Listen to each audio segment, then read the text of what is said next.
नमस्कार दोस्तों, स्वागत है आपका एक नए और बहुत ही ज़्यादा इम्पोर्टेंट टॉपिक पर कि क्या 11 तारीख के बाद एक्सनेस इंडिया में बैन हो रहा है या नहीं हो रहा है, और इसकी मेन जो जो रूल्स हैं वो क्या रूल्स हैं। और आप बहुत सारे वीडियोस देख चुके होंगे कि एक्सनेस बैन हो रहा है, अब आप ट्रेड नहीं कर सकते, विड्रॉ नहीं कर सकते, आप कुछ भी एक्शन उसमें नहीं ले सकते, आपका पैसा फंस जाएगा या जो भी।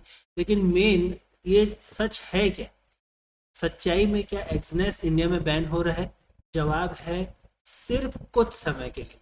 हाँ, बैन हो रहा है, लेकिन ये पूरी तरीके से वैसा बैन नहीं है कि आप ट्रेड नहीं कर पाए या कुछ भी। अगर आप 11 तारीख से पहले आपका अकाउंट एक्सनेस इंडिया में है तो आप बिल्कुल नॉर्मल तरीके से, जिस तरीके से आप ट्रेड किया करते थे, आप जो भी एक्शन लिया करते थे, फ्यूचर बाय करते थे, जो भी करते थे, आप बिल्कुल नॉर्मल तरीके से कर सकते हैं, विड्रॉ कर सकते हैं, डिपॉजिट कर सकते हैं, सब चीज़ कर सकते हैं आप।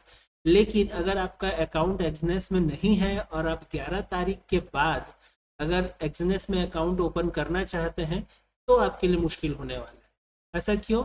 ऐसा इसलिए हो रहा है क्योंकि जिस तरीके से मैं जितना भी सर्च कर सकता था, जितना एनालिसिस कर सकता था मैंने किया, उसमें मुझे ये पता चला है कि उनका जो ऑफिस है वो उसे किसी और जगह ट्रांसफ़र कर रहे हैं, किसी और जगह सेटअप उनका हो रहा है, जिसके वजह से वो अभी सिर्फ 2-3 महीने के लिए ही, मतलब परमानेंट नहीं, सिर्फ कुछ ही समय के लिए आप उस एक्सनेस में अकाउंट नहीं खोल पाएंगे, उसमें ट्रेड नहीं कर पाएंगे नए यूज़र्स के लिए।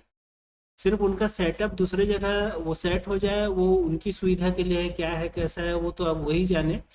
जब उनका सेटअप पूरा हो जाएगा, किसी और कंट्री में वो ट्रांसफ़र हो रहे हैं, तो उसके बाद आप एक्सनेस में नया अकाउंट खोल सकते हैं 2-3 महीने के बाद।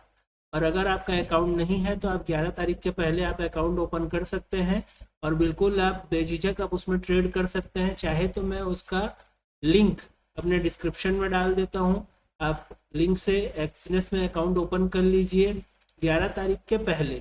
और अगर आपका अकाउंट है तो बिल्कुल आपको डरने की ज़रूरत नहीं है।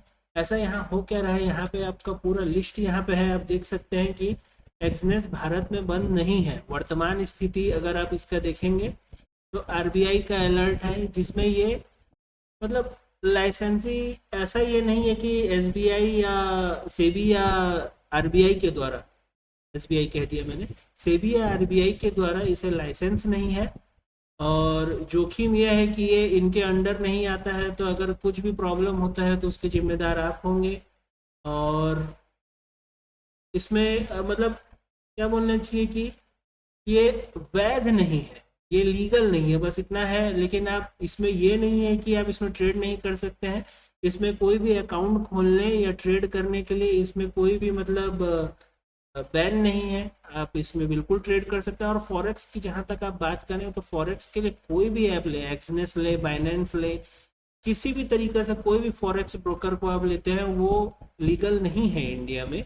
लेकिन अगर जहाँ तक आप इसकी बात कर रहे हैं, आप इसमें अकाउंट खोल सकते हैं और ट्रेड कर सकते हैं। बस ये है कि अगर कुछ प्रॉब्लम होती है तो इसके आरबीआई या हमारे किसी भी इंडियन रूल्स के अंडर ये नहीं आता है, तो इसमें आपको प्रॉब्लम हो सकता है। ये बहुत पहले से है, ये अभी का नहीं है, ये बहुत पहले का रूल है। ये अगर कुछ भी प्रॉब्लम होता है तो उसके जिम्मेदार आप होते हैं।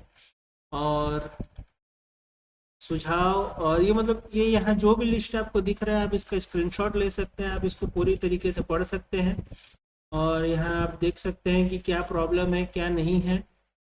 इतना है कि आप 9 जुलाई अभी तक का जो बताया गया है इसमें कि एक्सनेस पर भारत से ट्रेडिंग पहुंचाने योग्य है, लेकिन यह भारत में आधिकारिक रूप से मान्यता प्राप्त नहीं है।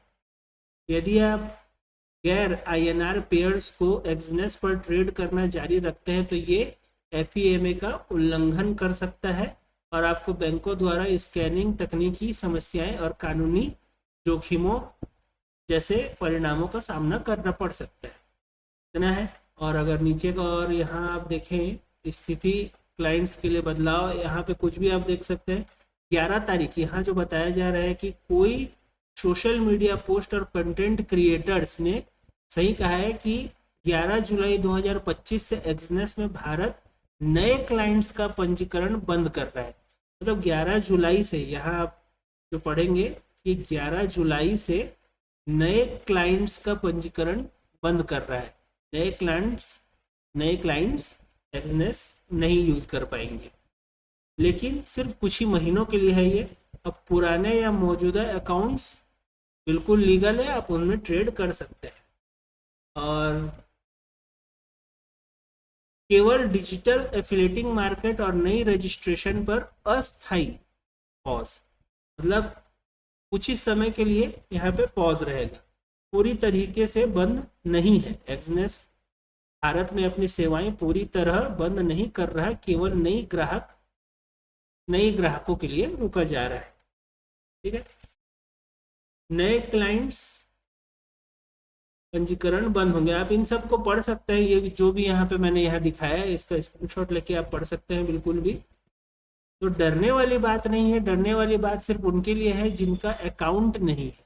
अगर आपका अकाउंट है एक्सनेस में, आप बिल्कुल ट्रेड कर सकते हैं। और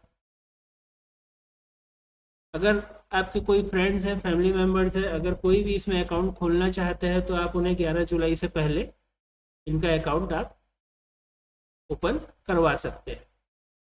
तो यहाँ जो मतलब इसका रिजल्ट आप देख रहे हैं, नई रजिस्ट्रेशन बंद है, मौजूदा अकाउंट्स चालू रहेंगे। एक्सनेस भारत से पूरी तरह हट नहीं रहा है। एक्सनेस जितने भी ब्रोकर्स आपको वर्ल्ड में मिलेंगे, उन सबसे ज़्यादा वॉल्यूम एक्सनेस का है। बहुत ज़्यादा वॉल्यूम है, ऐसे ही बंद नहीं हो सकता है। यहाँ तक कि एक कंट्री का आपको यहाँ पे पढ़ने को भी मिल जाएगा रिजल्ट, कि जब वो उस कंट्री से गया भी तो वो फिजिकली जिनके भी पैसे इनके एक्सनेस के अकाउंट में थे उनको फिजिकली उसने पूरे पैसे वापस किए थे। तो इससे डरने वाली बात नहीं है, सिर्फ नए यूजर्स के लिए ही बैन है। आप बिल्कुल इसमें नॉर्मली ट्रेड कर सकते हैं। और कोई भी फेक न्यूज़ आ रहा है या सिर्फ रेफरल के लिए आपको डराया जा रहा है तो इसमें डरने वाली बात नहीं है। आप पुराने यूजर्स हैं, आप नॉर्मल तरीके से ट्रेड चालू रख सकते हैं। तो ये शॉर्ट में कुछ जानकारी थी, और फिलहाल तो इतना ही है, कुछ डरने की बात नहीं है। बिल्कुल नॉर्मली ट्रेड कीजिएगा। मैं भी खुद एक्सनेस यूज़र हूँ, और ये कोई पेड प्रमोशन नहीं है, ये सिर्फ एक जानकारी है। मुझे एक्सनेस अपने तरफ से कुछ देता नहीं है। तो मिलते हैं नेक्स्ट वीडियो में, तब तक के लिए